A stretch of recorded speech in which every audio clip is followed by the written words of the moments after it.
Forgotten username recovery failed on TD Ameritrade App Fix. If you're locked out of your TD Ameritrade account, most people get this wrong by entering the wrong email or ignoring essential verification steps. The surprising truth is that a few precise steps can get you back in fast. Step 1.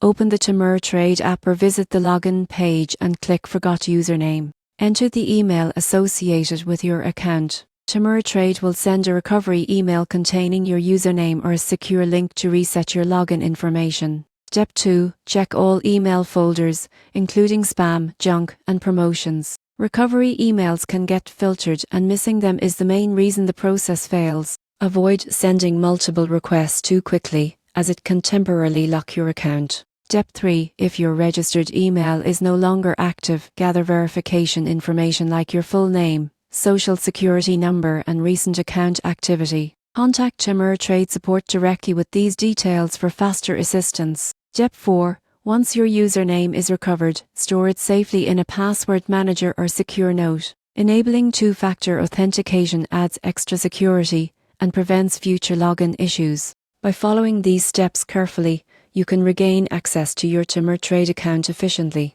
Proper verification and secure credential management are crucial for keeping your financial information safe and accessible.